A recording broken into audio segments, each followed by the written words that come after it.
Alright. Let's see. What other reacts do we have?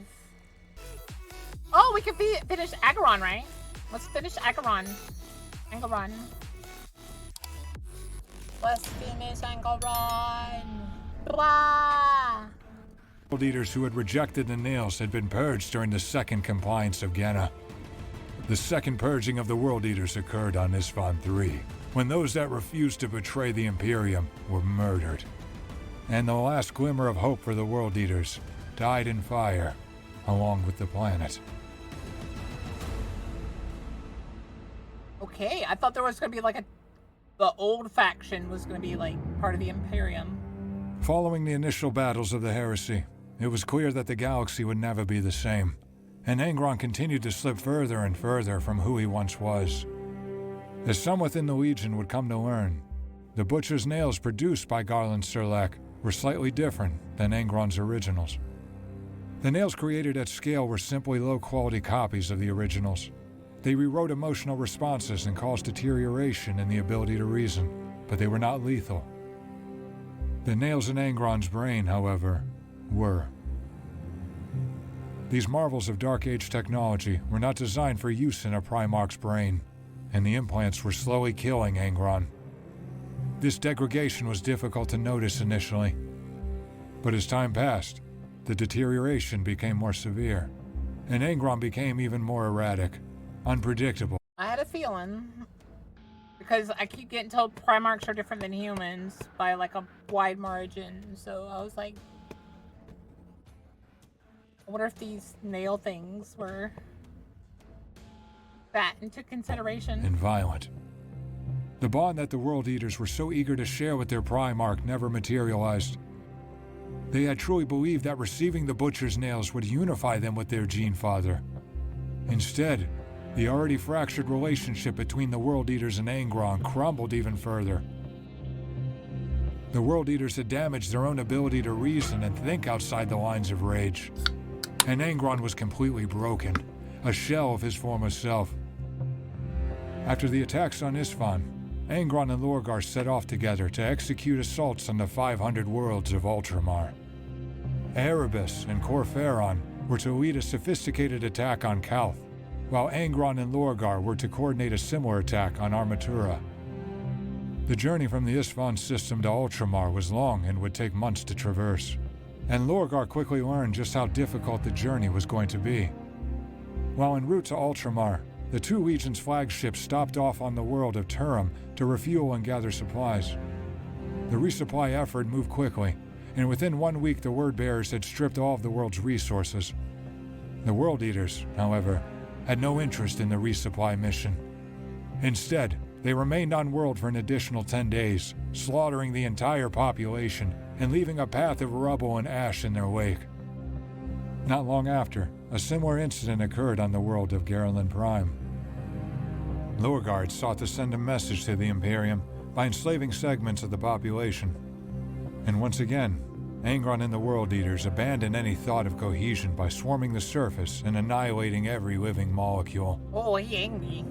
ANGRON delayed them 3 more times with off-course.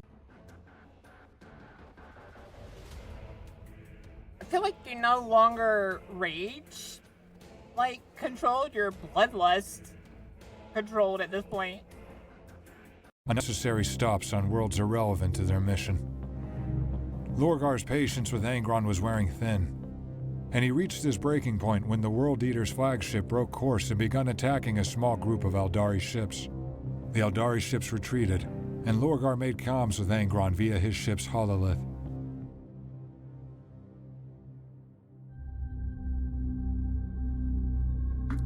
ANGRON, why are you wasting my time? The Conqueror was attacked, Lorgar. Ugh. Do you expect me to let that happen? You were attacked by a group of pitiful Eldari dust mites that retreated as soon as you returned fire. Those ships are irrelevant. Pursuing them will serve no purpose whatsoever, and will only set us back further. Let me remind you, brother, that we are already more than 28 days behind schedule because you cannot help yourself from engaging in nonsensical expeditions that accomplish absolutely nothing. Man has like the most metal of tattoos. Then go on without me, Lorgar. We will dispatch the enemy ourselves and reconnect once we're finished. Please, tell me you are joking. They are not the enemy. You are actively avoiding the enemy by chasing those ships. Guilliman is the enemy. The Emperor is the enemy, ANGRON. I beg of you, focus. They are Xenos, Lorgar! And they attacked our ship. They need to be killed. If you are so concerned about this precious mission and being delayed, it would make more sense for you to simply help us, instead of arguing with me. I mean... It took every ounce of self-restraint within Lorgar not to smash his palm against his own face. But he realized that ANGRON was right. He would have more success arguing with a wall than he would with his brother. Feels like the nails have turned him into one-minded death machine. Anything that gets in his path must die. Even if it immediately surrenders the second he starts coming after it. This is like... ANGRON is like the big brother that's too slow to catch the little brother, and the little brother kicked him in the shins or something.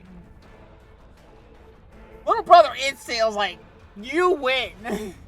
But the big brother that comes after him, it's like, I will destroy you! And the little brother's like, screw this, I'm out of here. Very well, ANGRON. I will humor you. One last time. And once we are finished, there will be no more distractions. No more stopping off to set fire to backwater worlds. No more engaging Xeno gunships. No more nonsense. Agreed? ANGRON smiled at his brother from the hololithic display. Sure, brother. Whatever you say. That's a no. Who's gonna do more?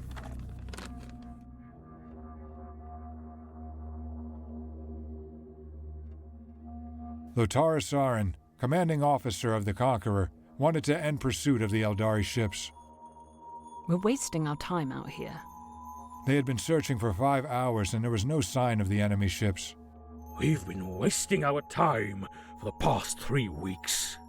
The Auspex hasn't detected anything. We don't see anything. We don't know which direction they went. These Eldar ships don't leave a warp signature. How does he expect me to follow something that leaves no trace? Lotara knew that abandoning the search would infuriate ANGRON, but she didn't know what else to do. And then, she had an epiphany. Unless we don't follow them at all. They only attacked us once we were alone, after we charged ahead of Fidelitas Lex. Maybe they thought we were vulnerable. Let's see if we can bait them into attacking us again. With this theory in mind, Lotara decided that attempting to bait the Xenos was a better plan than flying aimlessly around in space. The Conqueror jetted out into the void alone, and it wasn't long before Lotara's plan came to fruition. Enemy ship approaching. The 3 Eldari ships resurfaced and were now approaching the Conqueror. The enemy ships flanked the Conqueror from multiple sides. These elves are supposed to be like the smartest creatures on the planet, in the universe, right? Looks like they're doing some pretty stupid stuff. But their attacks failed to breach the void shields. Unlike last time, the Conqueror was well prepared for the Xenos. The World Eater's flagship blasted towards the Xeno ship at full speed. She was going to stop them in their tracks and allow ANGRON to board their ship to deal with them personally. In a nod to ANGRON's gladiatorial heritage, the Conqueror was equipped with a unique weapon, the Ursus Claws. Spear-shaped lances the size of smaller escort vessels would be fired at enemy ships, puncturing their hulls. Once they had breached the ship, they would activate their strong magnetic elements, preventing their enemies from evading. Lotara ordered her crew to fire the Ursus claws at the Eldari flagship, and the spears shot clean through the hull. The Xenos realized that they were about to be captured and attempted to flee, but it was too late. The magnets activated and the Eldari ship was locked in place. As the Conqueror... I love this Ursus claw thing. That's like kind of metal to have. Basically, his capital ship is basically a pirate ship. It's got like boarding claws and stuff. Pulled the ship closer with its barbarous spears. The word bearer's Fidelitas Flex broke through the void and prepared to board the enemy craft. And Lotara smiled as she received Vox confirmation that ANGRON and Lorgar had boarded the ship. To no one's surprise, the Eldari on board stood no chance against the two Primarchs. As the two brothers hacked and sliced their way through the Eldari corridors, they couldn't have been more different in their approaches. Lorgar was slow, methodical, and calculated as he surveyed his surroundings and identified his prey. ANGRON sprinted like an unchained beast, bellowing as he swung his axe in a turbulent rampage. Lorgar could see momentary flashes of bliss in his brother's crazed eyes each time he ripped through another resisting Xeno.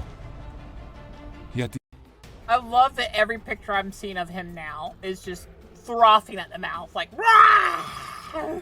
These brief moments of happiness would almost immediately regress into bouts of rage as ANGRON searched for his next victim. Lorgar had suspected it for many years, but watching his brother up close and personal confirmed it. ANGRON was dying. Anytime he wasn't spilling blood or raising a city, the nails would punish him by hammering violently inside of his head. ANGRON's eyes twitched and the blood ran from his nose as he stalked down the corridor. The Eldari resistance was pitiful, almost as if they had already accepted their fate. Their attacks barely made dents in the ceramite armor of the Primarchs, and they didn't even bother retreating as the giant warriors closed in on them. ANGRON and Lorgar had cleared out the ship in no time, and all that remained was the bridge. These Xenos make me sick. Yeah, right. The Eldari aesthetic was on full display on Hi, Delia. They got with a raid. We're watching the end of Agrons. How dare you call me Baka? Stab! the ship's bridge. I'll stick The ANGRON on Xeno you. inscriptions and the pungent alien odor was overwhelming. One Xeno remained on the ship, and Lorgar stood by as ANGRON approached him, dragging his axe on the floor as he walked. Let us get this over with, brother. I'll take care of this one myself. ANGRON was within striking distance of the Xeno when he suddenly began speaking in low Gothic. Monkai scum. You may kill me, but this is not over. You may strike me down, but I will become more powerful than you can possibly imagine. We will never allow you to reach your destiny upon the Skull Throne. The nails were thumping so hard in ANGRON's head that he couldn't have heard the Xeno even if he was trying to listen. Lorgar was stunned. He tried to speak, but the words were stuck in his throat, still trying to comprehend what he had just heard. You will die, Monkai, before you can ever become the son of the Blood God. The Blood God? What did you just say? Those fateful words were the last to ever leave the lips of the Xeno, as ANGRON's axe fell and swiftly ended his life. I like that we just call it ANGRON's axe now. We don't call it, what was it called? Widowmaker? Bye, Delia! You have a good day! It had taken longer than Lorgar anticipated, but they had finally arrived. Hi. The Shadow Lavinia. Crusade was about to begin. Calth was the first. Its planetary defense grids were bombarded with scrap code, leaving the world vulnerable to attack. Kor Pharon led the assault, first crashing ships into the planet, then bombarding it with void ship lances and storming the surface with word-bearer titans and super-heavy tanks. And in conjunction with the attack on Calth, ANGRON and Lorgar were making planetfall on Armatura. Lorgar had spent a considerable amount of time planning the attack on Armatura, but everything changed as soon as their drop pods crashed onto the planet's surface. Let me guess, The ANGRON Wordbearers were went... organized. Let me guess, ANGRON and all his berserkers went berserk, like they're supposed to. Tactical, and communicated every step of the way. It's like trying to make a plan with, like, Luffy or me, even. The hell with the plan! Charge! As they begun executing the details of their plan. The World Eaters were a complete mess. Almost as soon as they had landed, they became lost to the nails and separated from their assigned battle groups.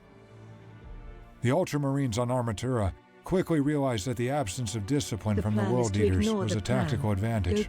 They began baiting the World Eaters into battle, and then detonated buildings as they charged towards them, crushing massive groups of them under the rubble. The Wordbearers, witnessing their brother Legion abandon all discipline, opted not to support them when they called for reinforcements, fearing that they could be walking into a death trap. The battle in Armatura was eventually won, but it came at a high cost. Countless World Eaters were killed, Titans were destroyed, and even ANGRON himself nearly died under the weight of a collapsed building.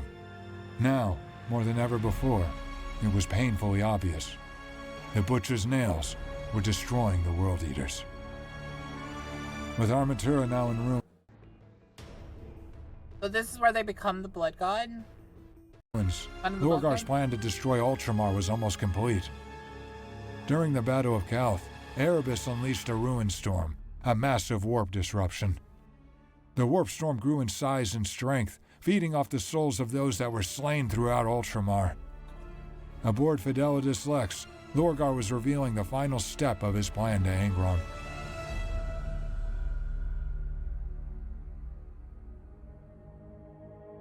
As we destroy Guilliman's empire, there is one last world that must be killed. A world on the fringes of Ultramar. Once this destruction occurs, it will feed into the ruin storm, and we will have constructed a barrier, a wall of dead worlds and warp energy. The Imperium will not be able to save Ultramar. No one will know how to get in or out, except for us. May I assume that you will get to the point and tell me what this world is? Oh, ANGRON, your impatience never ceases to amuse me. But of course, brother. Lorgar turned back. I'm trying to think. How does he become? I'm guessing the warp storm is attracting the attention of what the god, the demon god, and it's gonna see ANGRON. To the hololithic display, That's my guess, observing at the least. wall of dead worlds and the warp storm running across the length of Ultramar. He pointed to a tiny sphere on the display, just outside the edges of Ultramar. The killing blow will be dealt here, on Nuceria. ANGRON was completely silent as he stared at the display. Then he turned his head and looked at Lorgar. I am not going back to Nuceria. There is no other way to seal Ultramar off from the Imperium, brother. Of course there is. There are countless worlds outside of Ultramar's borders that could accomplish the same thing. I will never return to Nuceria. These other worlds you speak of, they will not work for this purpose. Why won't they work? You are just going to have to trust me, ANGRON. No! No! No! Are you doing this just to torment me? You know I swore never to return to Nuceria. Tell me now, Lorgar. Why Nuceria? To save, to end your torment, to free you from the nails. It's impossible, Lorgar. Removing them will kill me. Maybe. maybe not. Keeping them in your head is killing you all the same. The Nucerians created the Butcher's Nails. If anyone in the galaxy knows how they were created, they will be on Nuceria. You lied to me. Fed me this drivel of building a barrier. I did not lie to you. Taking Nuceria will close Ultramar off from the rest of the Imperium. It must be done. But I am also going to save you, ANGRON. At least, I am going to try. It's kind of wild that the bad guys are going to try to save ANGRON. To be fair, ANGRON's probably one of their best fighters. And, like, I think they probably realize that, he kind of needs the nails out, because he's starting to go a bit too crazy.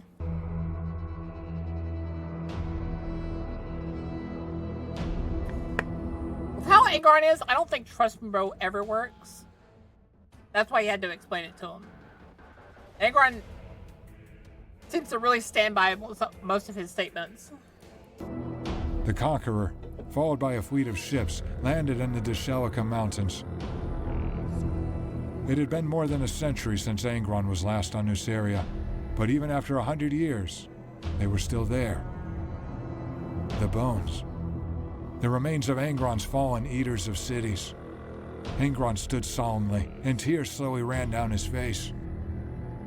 In all the decades of time spent together, Karn had never witnessed ANGRON shed a single tear. But ANGRON's moment of vulnerability was nothing more than that. A single moment. The nails thumped in ANGRON's head, harder than they ever had before. This is where it all began. And where it should have ended. You deserved better, ANGRON. I think every single one of ANGRON's brothers probably agree that 1, ANGRON deserved better. 2, Papa should have listened to ANGRON and let him stay. ANGRON drew his chain sword, staring down at Deshea from the mountains. The High Riders. Those bastards. And our father. He could have saved your warriors. All of these bones. They could have lived. ANGRON was shaking now, the nails slamming in a deafening crescendo. Like, you can see, it looks like he's, like, being drained by them because of, like, the... I'm guessing this is, like, a real interpretation of him. Like, this is close interpretation of, like, what he looks like right now. Even if it's not, like, the way they drew him gives him, like, the imagery of, like, it looks like he's being drained. Deshea must burn, Lorgar. This entire world needs to burn. Lorgar remained stoic, but inside, he was ecstatic. Everything was going according to plan.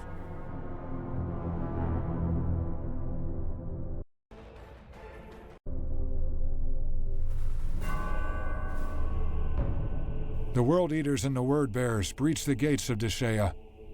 Kinguard's soldiers watched as they marched through the city. They were confused by what they were seeing, and they conveyed this message to the Praxery of Deshea. We're not under attack. No, Lord, but they are within the city walls. There are thousands of them. What are they doing? I don't know, Lord, but I think they're coming here. Before the Praxery could respond, the throne room door swung open. The 2 Primarchs entered the room, followed by ranks of World Eaters and Word Bearers. And the room fell silent. Forgive my ignorance. I have been away for many years. Who is the ruling family? The boy sitting upon the throne didn't say anything, instead letting a Kinguard soldier standing to his left speak for him. The ruling family is House Thalkir, sir. Is there a matter which we can assist you with? Thalkir. All eyes were on ANGRON as he approached the throne. I haven't heard that name in many years. Who are you? The soldier said in shaking fear. The last time I stood on this planet, I was also called Thalkir. ANGRON Thalkir. ANGRON? That's Oh shit! The guy that killed a lot of us. impossible. He couldn't still be alive. He fought in the Chelka Mountains nearly 100 years ago. He ran away from the battle. He left his army to die. Ran away. The soldier tried to speak, but was overcome with terror and couldn't form a single word. I'd be very scared. ANGRON grabbed the soldier by the head, lifting him up with one hand. Left my army to die! The nails had taken control. ANGRON squeezed the life out of the soldier.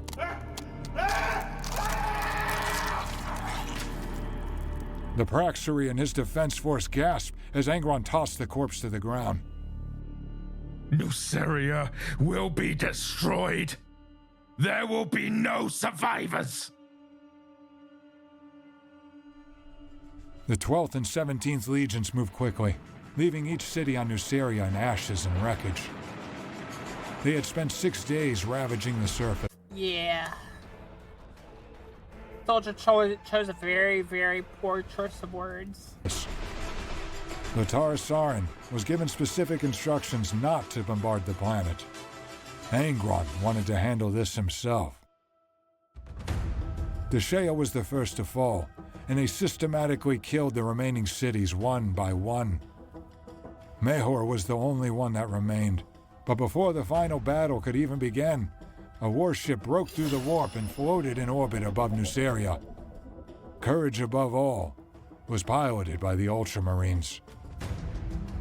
They were seeking revenge for the savagery that had been inflicted on Ultramar. The World Eaters and Word Bearers brought down the walls of Mehor and began a devastating assault on the city. Those that weren't crazed by the nails took cover and established primary battle positions. They knew it wouldn't be long before the 13th Legion drop pods rained down from the sky. What began as a simple assault on the only remaining Nucerian city had quickly transformed into an all-out war. Ultramarines flooded from massive lander ships and the 13th Legion drop pods. An entire fleet of ships had followed Courage Above All, and a void battle was raging above the surface war. The Word Bearers, Fidelity... I'm thinking this huge war is going to attract Blood God, because obviously tons of wars, tons of violence, tons of blood. Or that they're going to see... This Lex was killed, and it crashed down off the Nucerian coast, sending a tidal rain down from the sky. What began as a simple assault on the only remaining Nucerian city had quickly transformed into an all-out war. Ultramarines flooded from massive lander ships and the 13th Legion drop pods. An entire fleet of ships had followed Courage Above All, and a void battle was raging above the surface war. The Word Bearers, Fidelitas Lex was killed, and it crashed down off the Nucerian coast. The World Bearer ship. Oh dear. Sending a tidal wave 4 stories high crashing over the city. As the Ultramarines and the two traitor legions engaged each other, Gilliman confronted Lorgar in a decimated city street. Traitor! Lorgar drew the Illuminarium, the weapon that Ferrus Manus had crafted for him long before the heresy, and the two Primarchs battled with strength and ferocity beyond the comprehension of mere mortals. Couth, Armatura, Erith 5. Gilliman screamed the names of the dead Ultramar worlds as he swung his sword. You shouldn't have come here, Robute. You are going to die on this backwater world. Behind them, Titans clashed and traded cannon blasts. Gunships exploded overhead, and the 13th Legion lander ships avoided the flooded coastline as they continued to provide support. As the two demigods fought, ANGRON threw himself into the middle of the battle, with a bandolier of skulls forming an X on his chest. Pitiful. to see 2 of my brothers become heretics. I'm not your brother, Rabute. I never was. You landed on a paradise world with everything given to you. I landed in a slave pit with everything taken from me. That is kind of true, though. ANGRON would technically be almost the complete opposite of Guilliman. I had my brothers and sisters ripped from me, left to die alone. You could have overcome your past, built a better future for your sons, but those hate engines in your brain ruined you, turned you into this. ANGRON knocked Guilliman off balance with a forceful blow, and Guilliman recovered to match ANGRON with a strike of his own. As Guilliman's fists connected with ANGRON's face, one of the skulls around ANGRON's neck flew to the ground. Guilliman took a step and crushed the skull beneath his foot, a skull of one of ANGRON's fallen brothers. This was the defining moment of the battle, and Lorgar knew it. This moment here was why Lorgar had come to Nuceria. As ANGRON howled in rage and swung his chainsword at Guilliman, Lorgar began chanting in an ancient, alien language.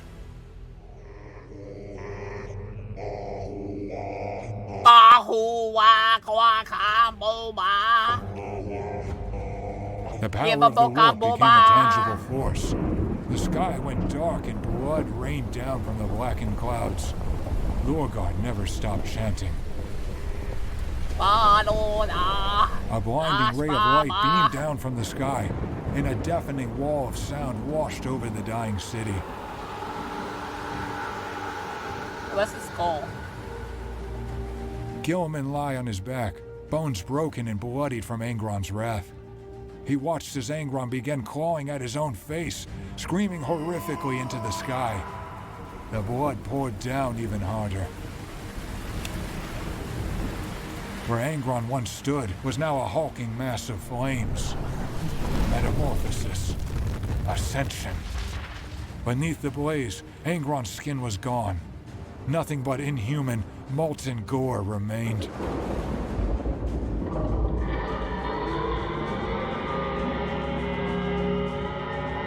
Guilliman and the Ultramarines that were now retreating were witnessing the death of a Primarch and the birth of a demon prince.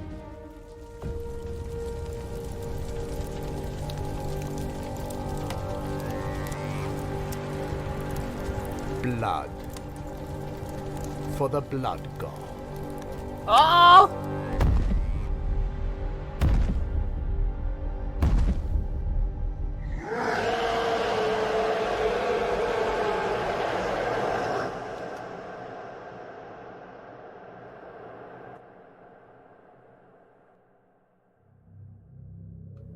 Uh-oh.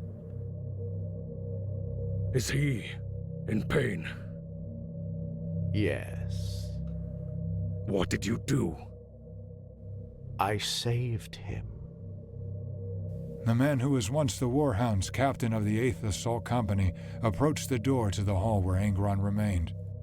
Karn stood outside of the door and quietly spoke to himself under his breath. I've done this before. He trusts me.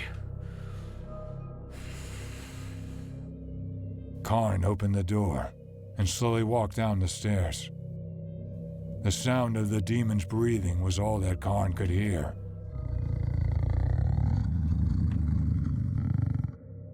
Karn, I need you to do something. Anything. You and your brothers gather 300 souls and take their skulls. Build me a throne.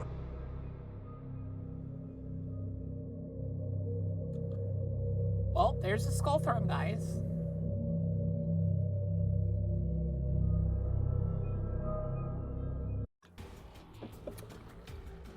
Well then.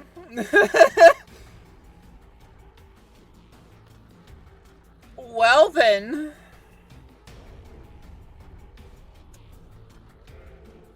Well then. Man wants some skulls. Better get some skulls. Alright. Let us begin.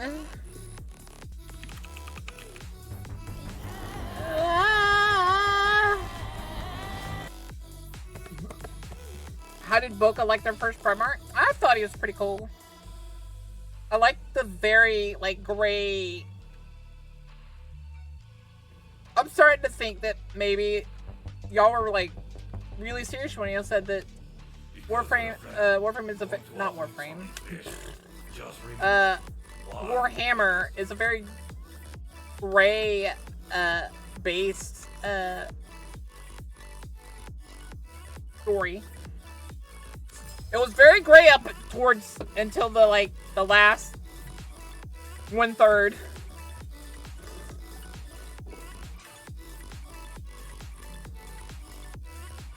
On a scale from Zimbabwe to elephant, what color is the number J? It is banana. Obviously. Alright. Alright. Who wants to join me? And who has some relics for us to crack?